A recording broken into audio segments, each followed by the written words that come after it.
So the Yoga Vasistha, the Yoga Vasistha has been pointing out our penchant for getting involved in stories. There are stories at every level. We tend to think of stories as fictional. You know, if you're reading a novel, you get involved in a work of fiction. But you might be reading a work of non-fiction. That's still a story. The difference is you might consider the work of non-fiction to be true. You'll call the work of non-fiction true and the work of fiction to be not true. Although it might convey other truths at a different level, like which is the nature of art or literature.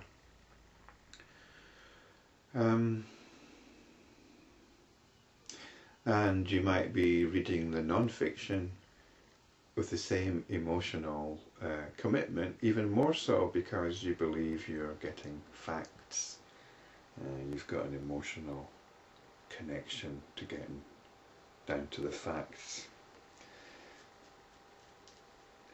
So it's this emotional enthusiasm we've got. I mean, the facts, what we might call the facts, are a version of events. They're an interpretation. And in fact, all of science is the same. All of science is a way of describing things, of what it's a suggested understanding of things. And the scientific story changes. We talk about scientific truths, but there are no scientific truths. There are descriptions, there are models which change. It's all stories, and we put a great deal of store by into these stories. Stories are what we put a lot of store into, isn't that correct?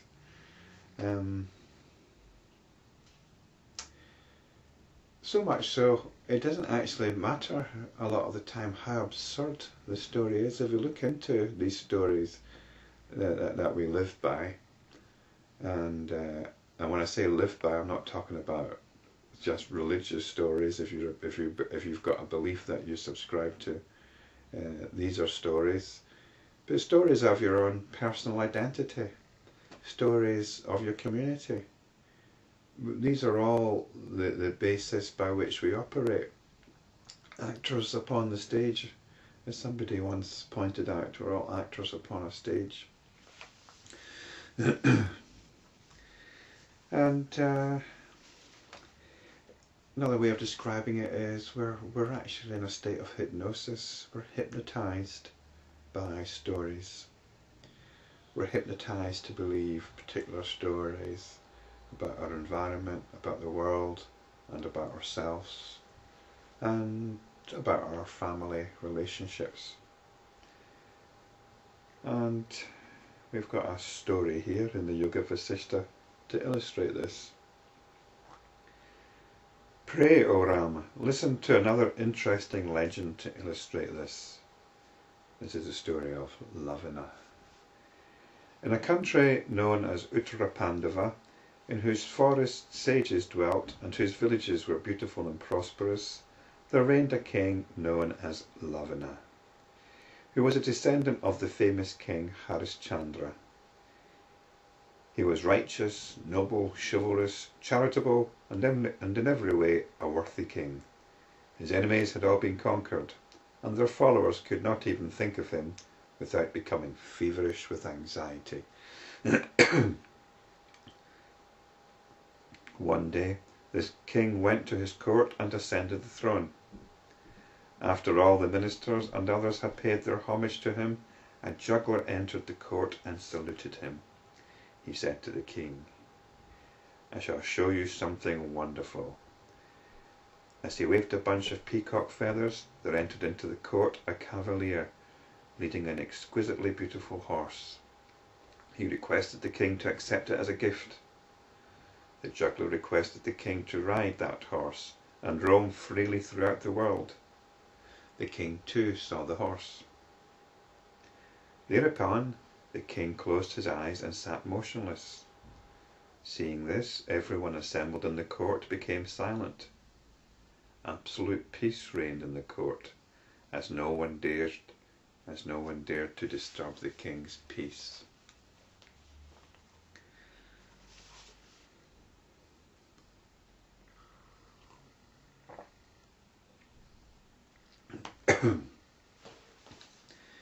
Vasistha continued. Ram, after some time, the king opened his eyes and began to tremble as if in fear. As he was about to fall down, the minister supported him. Dismayed to see them, the king asked, "Who are you, and what are you doing to me?" The worried minister said to him, "Lord, you are a mighty king of great wisdom, and yet this delusion has overpowered you. What has happened to your mind? Only they who are attached to the little objects of this world and the false relationships of wife, children, etc. are subject to mental aberrations, not one like you, devoted to the Supreme. Moreover, only he who has not cultivated wisdom is adversely affected by spells, drugs, etc., not one whose mind is fully developed." So there's an interesting statement about the developed mind. Hearing this, the king partly regained his composure, though upon looking at the juggler he trembled as if in fear, and said to him, "O magician, what have you done to me? You have spread a net of illusion over me. Truly, even the wise are overpowered by the jugglery of Maya. Even as though I am still in this body, within a short period I experienced wonderful hallucinations." Turns out they weren't so wonderful. Turning to the members of the court, the king recounted his experiences during the previous hour. "As soon as I saw the juggler wave his bundle of peacock feathers, I jumped on the horse which stood in front of me and experienced a slight mental delusion. Then I went away on a hunting expedition.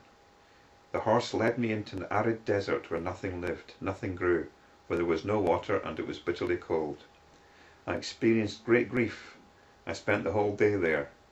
Later, riding that horse again, I crossed the desert and reached another which was less dreadful. I rested under a tree. The horse ran away. I rested for some time in the sunset. Frightened, I hid myself in a bush. The night was longer than an epoch.